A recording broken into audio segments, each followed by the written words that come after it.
అదే RTV app వార్తల్ని క్షణాల్లో చదివే అవకాశం ఉంటుంది. ఒక న్యూస్ పేపర్, ఒక టెలివిజన్ ఛానల్ మీ చేతుల్లో ఎప్పుడూ ఉంటాయి. అత్యంత ప్రాధాన్యత కలిగినటువంటి ఇరిగేషన్ ప్రాజెక్ట్ వంశధార సుమారు 2,05,000 ఎకరాల సాగుకు సంబంధించి ఏర్పాటు చేయబడ్డటువంటి ప్రాజెక్ట్ ఇది. ఈ ప్రాజెక్ట్ని సాధించడంలో ప్రముఖ పాత్ర వహించినటువంటి కీర్తిశేషులు బుడ్డపల్లి రాజగోపాలరావు గారి విగ్రహాన్ని ఈనాడు పర్యవేక్షక ఇంజనీర్ కార్యాలయం ఆవరణలో ఆవిష్కరించడం జరిగింది. ఇది నా చేతుల మీదుగా జరగడం నాకు జిల్లా వాసులందరికీ సంతోషాన్ని కలిగించినటువంటి విషయం. అదే కాకుండా ఈ ప్రాజెక్ట్ ప్రారంభించి 50 సంవత్సరాలు పూర్తయినటువంటి ఒక సందర్భం కూడా ఈనాటికి పూర్తయింది. ఈ నేపథ్యంలో వంశధారలో రెండవ దశ అయినటువంటి reservoir, flood flow canals, right main canal ఇట్లాంటి పనులన్నీ కూడా పూర్తయిపోయినాయి. దానికి గాను ఆనాడు రాజశేఖర రెడ్డి గారు ప్రభుత్వం పెద్ద ఎత్తున శాంక్షన్ ఇచ్చి నిధులిచ్చి పూర్తి చేసిన విషయం జిల్లావాసులందరికీ తెలుసు. ఇంత పెద్ద ఎత్తున నిధులు ఖర్చు పెట్టిన తర్వాత 2 పంటలకు ఉపయోగించిన ప్రాజెక్టు వినియోగంలోకి రావడానికి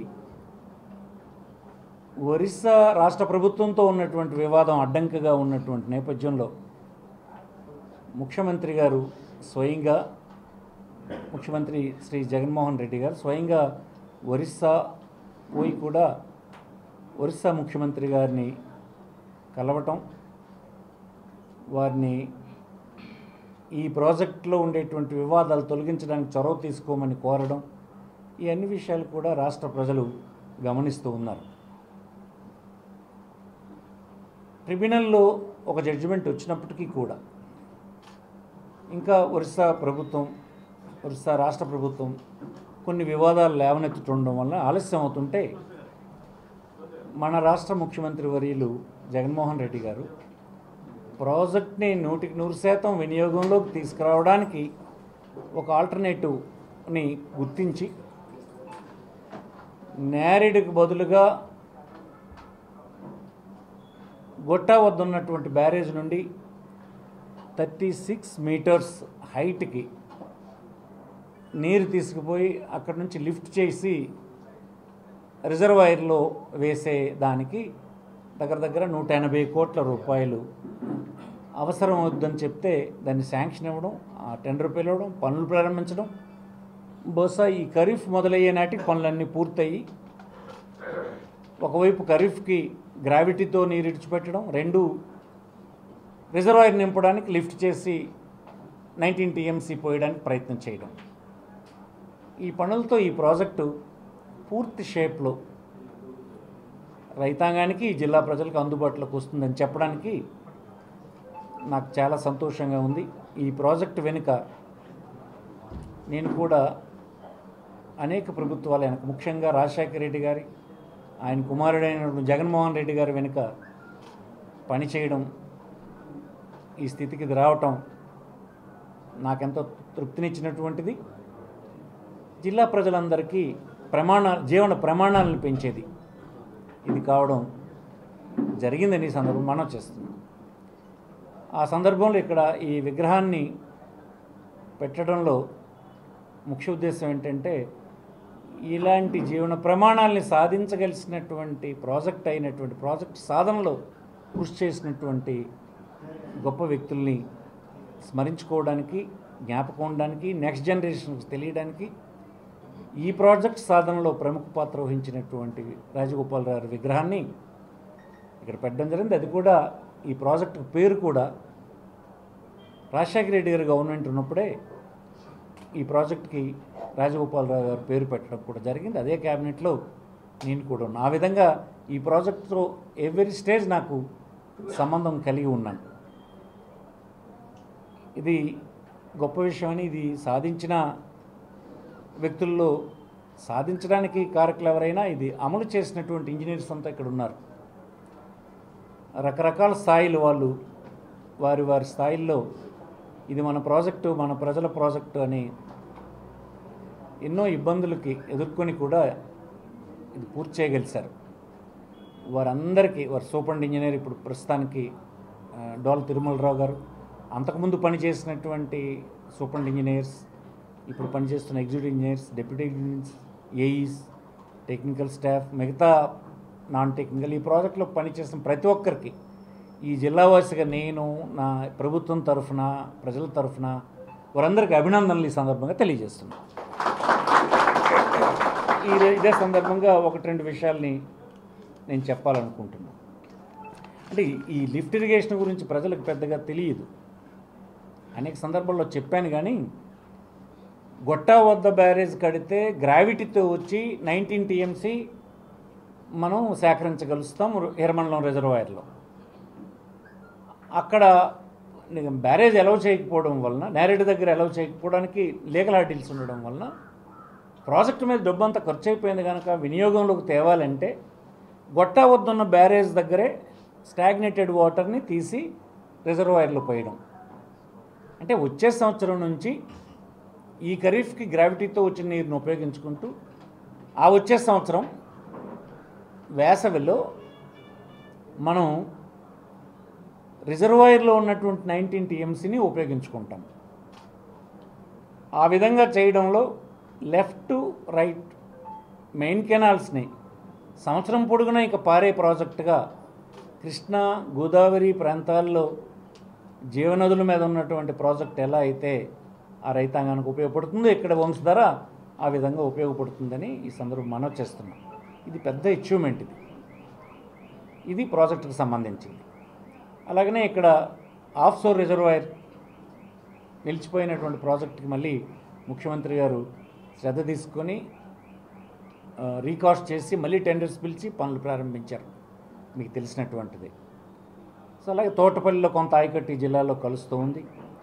అన్ని విధాల ఇరిగేషన్కి సంబంధించి జిల్లా ఒక స్థితికి చేరుకుంది. ఇంకా కొద్ది గొప్ప పనులు పూర్తి చేస్తే 70% పూర్తయినట్టే భావించవచ్చు. ఇది ఇరిగేషన్కి సంబంధించి. రెండు, ఈ రాష్ట్రంలో ఒక చిన్న ఆందోళన కొనసాగుతుంది న్యాయవాదుల్లో. టైటిలింగ్ యాక్ట్ మీద భారత ప్రభుత్వం రాష్ట్ర ప్రభుత్వాలకు ఒక యాక్ట్ని సూచించింది. ఈ విషయాలన్నీ న్యాయవాదులకి తెలుసు, చైతన్యం కలిగిన అనేక మంది పౌరులకు తెలుసు. టైటిల్ క్లియర్గా ఉండాలి, ఉండకపోవడం వల్ల దేశం నష్టపోతుంది, ఇన్వెస్టర్సు నష్టపోతున్నారు, ముందుకు రావటం లేదు. ప్రపంచంలో 175 దేశాల్లో టైటిలింగ్ యాక్ట్ అనేది పర్ఫెక్ట్గా ఉంది. మన దేశంలో కూడా పర్ఫెక్ట్గా టైటిల్ ఇచ్చేటువంటి యాక్ట్ని తీసుకురావాలని 20 సంవత్సరాలు కేంద్ర ప్రభుత్వం అధ్యయనం తర్వాత డిఫరెంట్ కమిషన్స్ నీతి ఆయోగ్ సూచించిన మోడల్ యాక్ట్ని ఆంధ్రప్రదేశ్లో మొట్టమొదటిగా తీసుకురావడం జరిగింది. ఇది అందరికీ తెలుసు. ఈ చట్టం ఇంకా అమలు చేయలేదు. దీనికి అనుబంధంగా మరికొన్ని పనులు ఈ రాష్ట్రంలో చేయాల్సి ఉంది. దేశం అంతా ఈ చట్టం అమలు చేయాలని భారతదేశంలో ఉండే ప్రభుత్వం భావిస్తుంది. రాష్ట్రాలు దానికి అనుగుణంగా చట్టాలు చేసుకోవాల్సిన అవసరం ఉంది. మొట్టమొదటి మనం చేసాం. అయితే దీని మీద కొన్ని అప్రహెన్షన్స్ అడ్వకేట్స్కి, న్యాయవాదులకి ఉన్నాయి. అదేం మేము తప్పుగా భావించడం లేదు. ఈ చట్టంలో అమలు చేయాలంటే దీనికి గాను ముందు పూర్తిగా సర్వే జరగాలి. మీకు తెలుసు, ఆంధ్రప్రదేశ్లో సర్వేని ప్రారంభించాం. 7,000 రెవెన్యూ విలేజ్ కలిగినటువంటి రాష్ట్రాన్ని, 17,000 రెవెన్యూ విలేజ్లు కలిగినటువంటి రాష్ట్రాన్ని 4,000 పూర్తి చేసినటువంటి విషయం కూడా తెలుసు. మిగతావి స్పీడ్గా కొనసాగుతుంది. సర్వే పూర్తయి ఎవ్రీ సర్వే నెంబర్, అందులో ఎన్ని భాగాలు ఉంటే అన్ని భాగాలకి మ్యాప్స్తో సహా గుర్తించిన తర్వాత మాత్రమే ఈ చట్టాన్ని అమలు చేయడానికి సాధ్యమవుతుంది. ఆ నిర్ణయం ముఖ్యమంత్రి గారు చేశారు. అంటే సర్వే ముందు కంప్లీట్ కావాలి మొదటిది. అందుకోసం ఈ చట్టానికి అనుబంధంగా రూల్స్ కూడా ఇంకా ఫ్రేమ్ చేయలేదు, శాసనసభ ఏమీ ఆమోదించలేదు, అసలు రూల్స్ తయారు చేయలేదు. ఈలోపుగా కొన్ని అభిప్రాయాల్ని న్యాయవాదులు వ్యక్తం చేశారు. న్యాయవాదుల అభిప్రాయాల్ని పునఃపరిశీలించడానికి రాష్ట్ర ప్రభుత్వం సిద్ధంగా ఉంది. వారు ఇచ్చినటువంటి సలహాలన్నింటినీ ఒక వెబ్సైట్ని ప్రభుత్వంలో డిపార్ట్మెంట్ ఓపెన్ చేస్తుంది. వారు కూడా సలహాలు ఆ వెబ్సైట్కి ఇవ్వచ్చు. అది త్వరలోనే అది తెలియజేస్తాము. ఇవన్నీ పూర్తయ్యేదాకా ఈ చట్టాన్ని అమలు చేయము. ఇందులో కొంతమంది హైకోర్టుకు కూడా వెళ్ళారు. హైకోర్టులో ఉండే అంశాల్లో హైకోర్టు నుంచి వచ్చినటువంటి సలహాలు ఏంటో, హైకోర్టు నుంచి వచ్చినటువంటి డైరెక్షన్స్ ఏంటో కూడా ప్రభుత్వం పరిశీలిస్తుంది. ఇవన్నీ అయిన తర్వాత మాత్రమే ఈ చట్టం అమలు చేయడం జరుగుతుంది. ఇదేమీ ఆదరాబాదరాగా ఇప్పుడు అమలు చేసే స్థితిలో ప్రభుత్వం లేదు. చట్టం అనేది దేశవ్యాప్త ప్రయోజనాల కోసం తెచ్చినటువంటిది. ఇది ఆంధ్రప్రదేశ్ ప్రభుత్వం ఒక్కటే కాదు, దేశంలోని అన్ని రాష్ట్ర ప్రభుత్వాలు చేయాలనుకుంటున్నాయి. మనకి ఇంకొక 8-9 రాష్ట్రాలు మనం చేసిన చట్టాన్ని పరిశీలిస్తున్నాయి. కేంద్ర ప్రభుత్వం అయితే అన్ని రాష్ట్రాలు చేయడానికి వాళ్ళు ఒత్తిడి తీసుకొస్తున్నారు. అందుకోసం మోడల్ యాక్ట్ని పెట్టారు. ప్రపంచంలో 175 దేశాలు ఈ చట్టాన్ని తెచ్చుకున్నాయి. టైటిల్ క్లియర్గా లేకపోవడం వలన ఇన్వెస్ట్మెంట్ రావడం, ఇన్వెస్ట్మెంట్ ద్వారా రెవెన్యూ రావడం, ఇన్వెస్ట్మెంట్ ద్వారా ఎంప్లాయ్మెంట్ రావడం, అనేక అంశాలు దీంట్లో దాగి ఉన్నాయి. అన్నిటికంటే ముఖ్యం సరైన టైటిల్ లేకపోతే ఈనాడు జరుగుతుంది ఏంటంటే ధనవంతుల చేతికి బీదవాళ్ళ ఆస్తులు వెళ్ళిపోతున్నాయి. ముఖ్యంగా న్యాయ వ్యవస్థలో ఉన్నటువంటి వాళ్ళందరూ పరిశీలించాలి. సుదీర్ఘమైన లిటిగేషన్ ఉండడం వలన, ఎప్పుడైనా లిటిగేషన్ చేయడానికి అవకాశం ఉండడం వలన పేదవాడు, నిరుపేద, ఇన్వెస్ట్మెంట్ పెట్టలేనటువంటి వాడు, ఎక్కువ సమయం నిలవలేనటువంటి బలహీనులందరూ ధనవంతులకి వంగిపోవలసి వస్తుంది.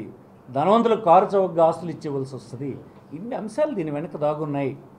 దయచేసి రాష్ట్రంలో యాజిటేట్ చేస్తున్నటువంటి న్యాయవాదులందరూ మీ అభిప్రాయాలు గౌరవిస్తుంది కనుక ప్రభుత్వం ఈ చట్టం ఇప్పుడు వెంటనే అమలు చేయడం లేదు కనుక మీ అందరి సూచనలు పరిగణలోకి తీసుకుంటాము.